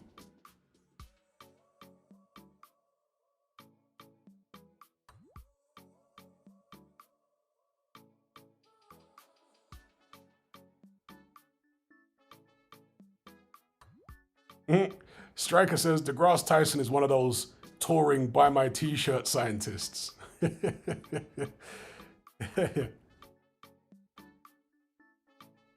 Okay, that's interesting. Charles B says, most people I know who have taken him then turn feminine and odd. Atavistic Intellect says it's a dangerous road, and most psychedelic takers I took them with became heavily addicted, but most of them say you can't get addicted, which is total rubbish. Yeah, I agree with that. Graham Hancock was like that. Graham Hancock, by his own admission, was addicted to ganja for like 20 years. And he says he beat the addiction because of ayahuasca. But then he said he was doing like hundreds of ayahuasca sessions. So he hasn't beaten his addiction. He's just swapped out the ganja addiction for an ayahuasca addiction while saying that ayahuasca is not addictive. Bro, if you're taking it hundreds of times, what's that? That's an addiction.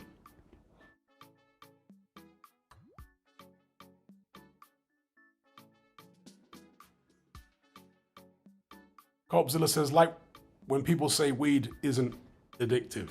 I mean, it might not be physically addictive. You might not get like withdrawal symptoms when you stop, like physical withdrawal symptoms the way you would do with skag, right? Because when people come off skag, they have like really bad physical withdrawal symptoms a lot of the time, like pain and cramps and all that kind of stuff.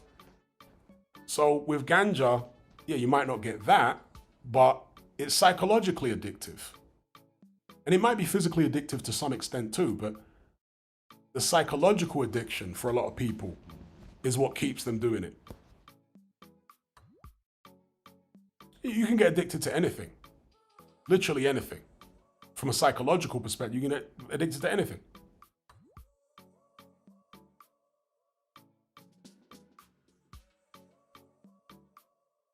Bongo says it affected people differently. Some people are prone to mental addiction, others are not. Yeah, I would agree with that.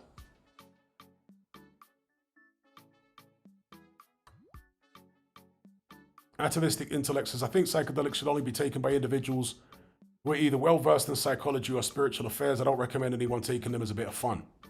I think that's sensible advice. Samuel Donahue says, if you smoke regularly, it's hard to sleep without. Yeah, many people who I've known over the years that have been bunning ganja for decades, that's what happens to them. They try and stop and all of a sudden they got insomnia. So they've obviously developed some type of dependence on it.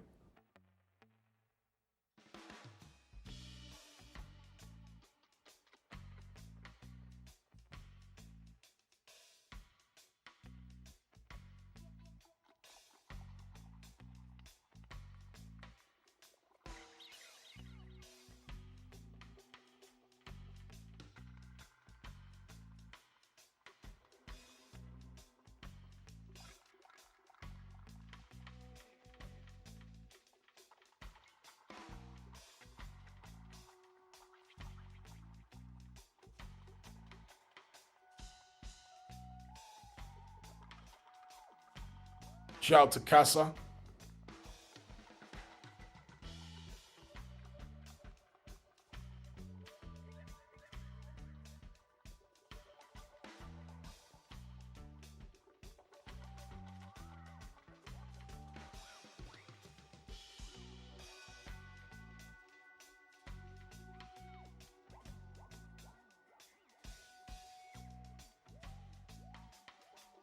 Is there anything I would say I'm addicted to? I actually have kind of the opposite of an addictive personality. I got a personality where I struggle, where I get bored of things very easily, you know?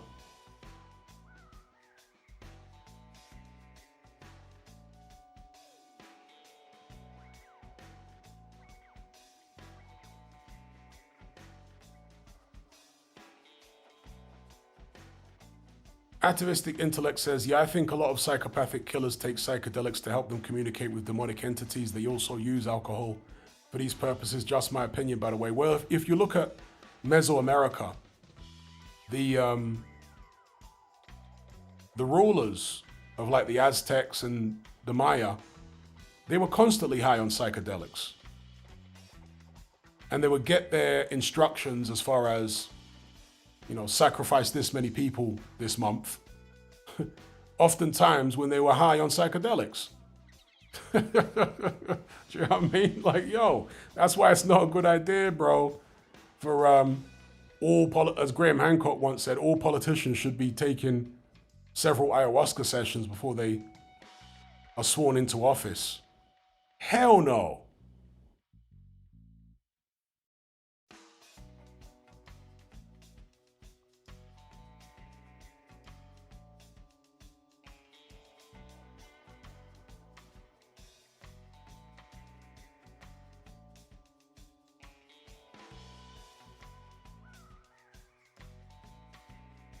Indeed, Cobzilla. Imagine if Tony Blair took it. Exactly.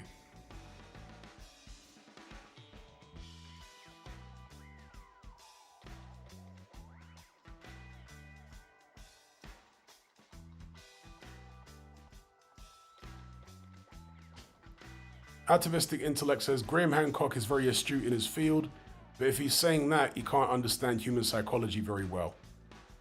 I don't think he understands his own psychology very well. I think he understands human psychology, but I don't think he wants to face his own psychology. Yeah? His own addictive personality. Hancock has clearly got an addictive personality. Yeah? Clearly, he has an addictive personality.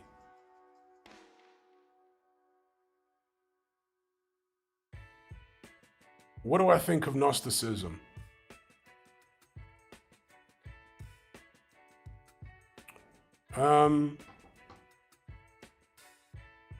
I can see the logic in it. Gnostics believe that this is some type of hell world. I can see the logic in it. It's logical.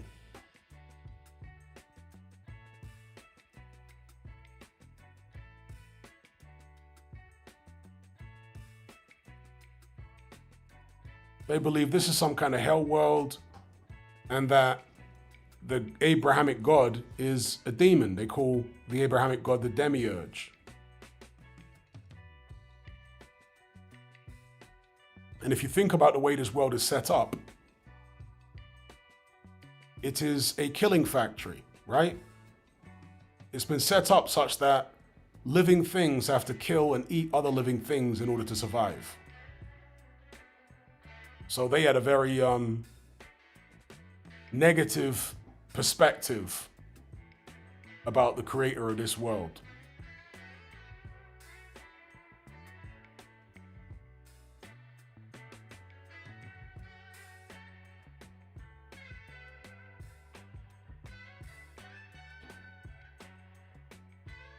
Big up Activistic Intellect, Charles B. Ali, big up Ali, Truth Channel.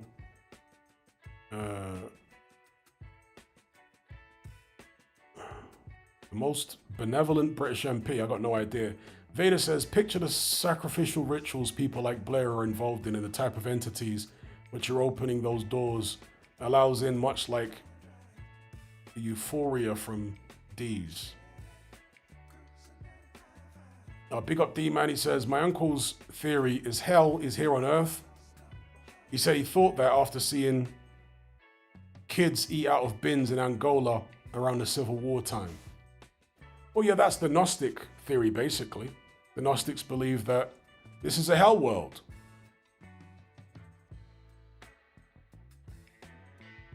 A hell world created by a demon.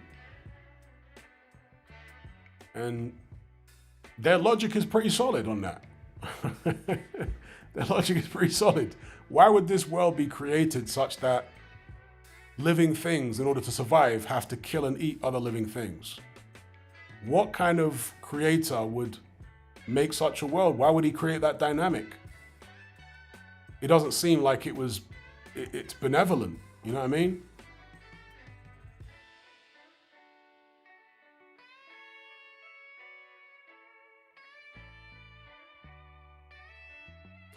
Bongo says it wasn't created. Well, that's a belief. You believe it wasn't created. That's fine. Other people believe it was created. I don't know. Bongo says not by supernatural forces anyway. Well, that's your opinion. And that's your belief. That is a belief. It's not a fact. It's just a belief. Jazz says this disproves the Abrahamic God to me. Well, it certainly disproves the notion that he's all good and all powerful. Because a tree is known by its fruits. And so logically, you cannot reconcile this idea that he's all good and all powerful with the reality of this world. It doesn't match. The two things don't jive. So either he's not all good, or he's not all powerful, or the other possibility is that he doesn't exist at all.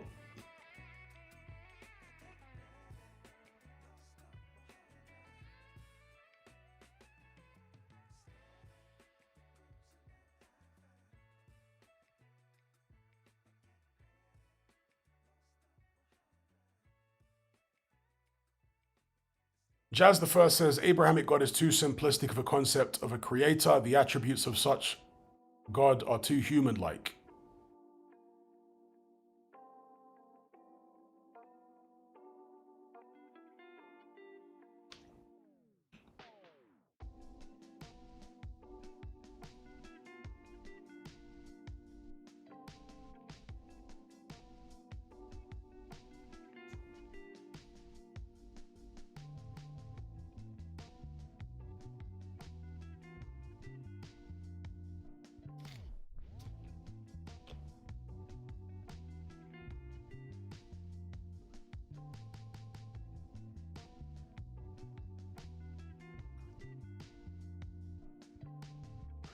Bongo says, I mean, you only have to read the Bible to know it's not the Abrahamic God. Well, that's what we're kind of saying here. If you look at the way the world is set up, either the Abrahamic God doesn't exist, or if it does exist, it's not all powerful or it's not all good. That's what the logic leads you to. One of those three conclusions. Either the Abrahamic God doesn't exist, or if he does exist, he's not all powerful or he's not all good.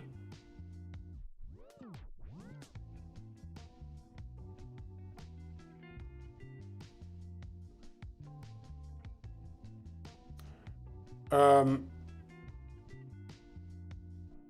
says, what Abrahamic religion is the most logical to you, Hatman? I'd probably say Judaism.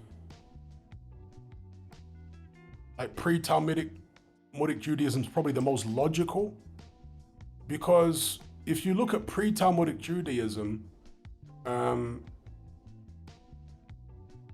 is more like, God doesn't come in the form of like the Jesus Christian God, which is all loving and all this type of stuff.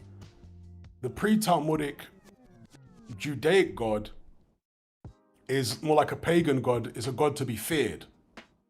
And also pre-Talmudic Jews sacrificed things to their God. So their God was like a hungry God. It demanded, animal sacrifice and stuff like that. And so the reason I say it's the most logical is because it didn't sugarcoat the world, and it didn't make out as though their God was some kind of, loving Jesus type entity. But in fact, it was a fierce entity. So if you're someone that believes that there's a God that created this world, then surely it would have to be a fierce, do you know what I mean? Like dangerous, fierce, not necessarily benevolent entity to have created this world.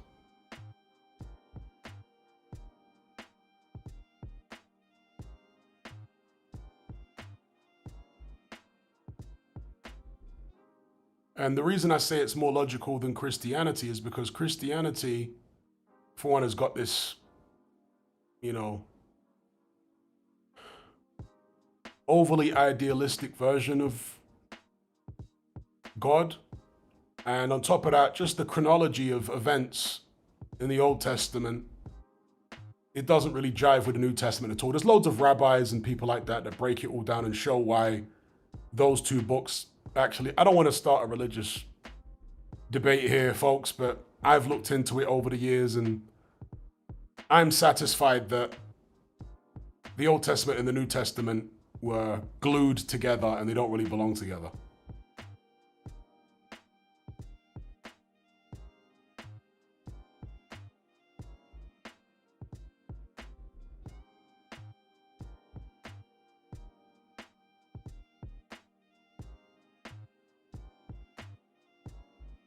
JR says, looking at the universe, it strongly suggests it was designed intelligently.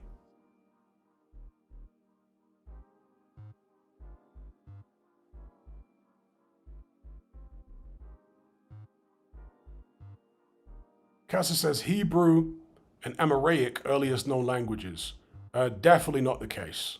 There are much earlier languages than Hebrew and Aramaic. I mean, the languages that were spoken ancient Egypt, Sudan, and so on, long predate Hebrew.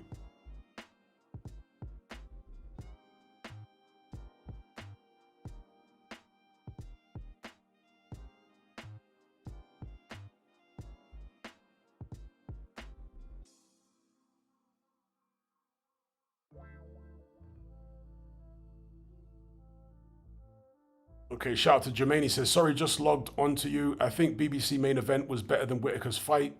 Will not accept a no name from Whittaker on next fight. Okay.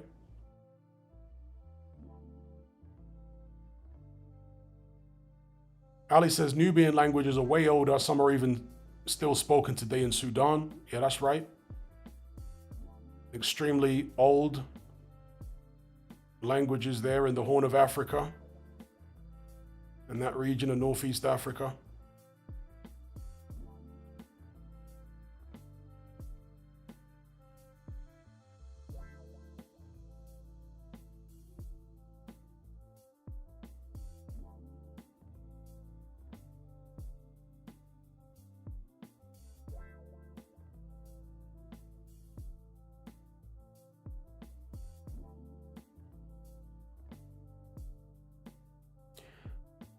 I'm interested in the concept of the fractal universe.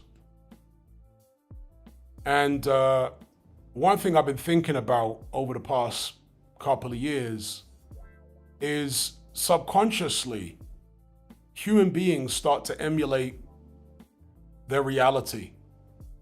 So human beings, for example, create video games. Video games, which are a virtual reality version of our own world. So it's as if from a subconscious level, the human mind is creating these fractals because it knows that it's a fractal universe. If any of you understand the concept of fractals. The best way to describe it would be like, you know, in Men in Black, when that cat has got the little marble hanging around its neck, and when they zoom into the marble, it's a universe. And they keep zooming in, and eventually when they zoom in that marble, they get to another cat who's also got a marble around his neck, and then they zoom in again like infinitely, like an infinite fractal universe thing.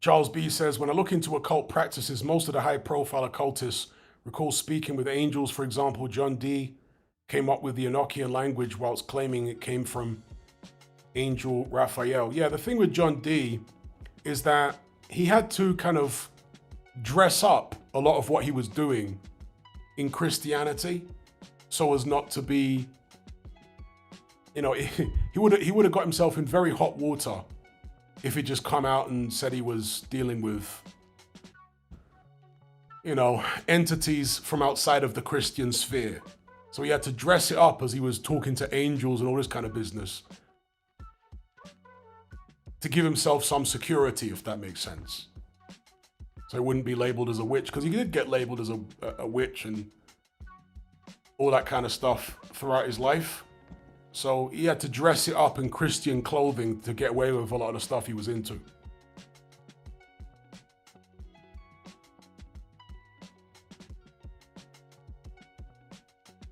Exactly that, music playlist, yes. The fractal universe. As above, so below. As within, so without.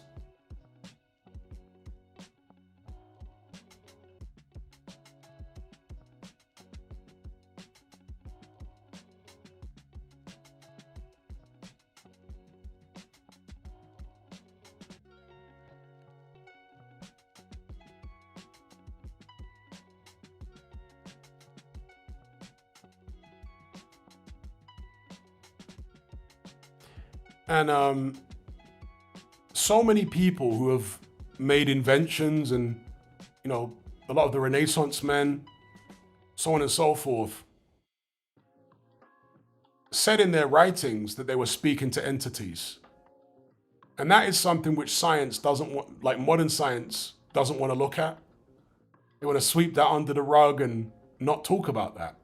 That a lot of the great thinkers over the years, scientists and alchemists and all that kind of stuff, philosophers, said that they were talking to entities. And they were getting a lot of the information that they came up with from entities.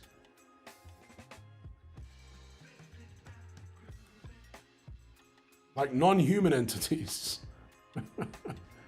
So, you know.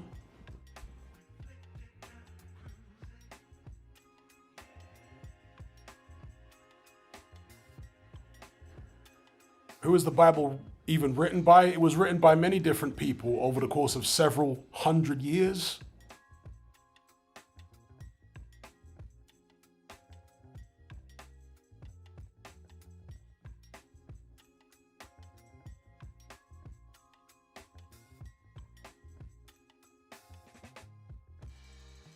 Activistic intellect says, don't expect anything less from scientism. Absolute donuts in that community. Jazz the First says a collection of Chinese whispers then. I would say an amalgamation of different ideas, concepts, philosophies, fables, and some history. I would say that's what the Bible is. I mean, the Bible's an incredible book. Do you know what I mean? Like all the parables and the moral tales and stuff like that in there. Layers and layers of symbolism. It's an incredible book. So I don't want to make out as though it's not worth reading.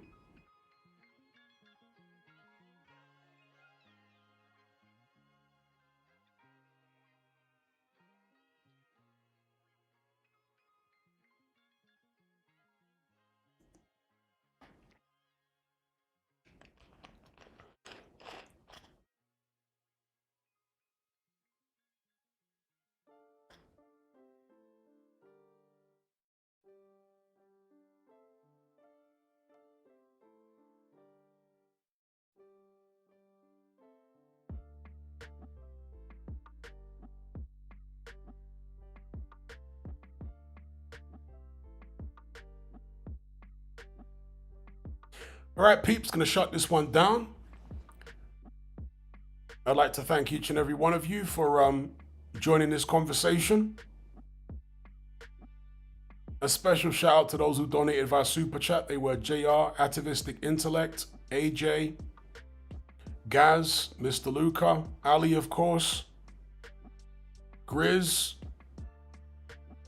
Supersized Fries, D-Man, Copezilla. Yeah, that's all of them. And as I say, big up everyone else who locked in. Until next time, take care, be good. I'll catch you on the other side. I'm out.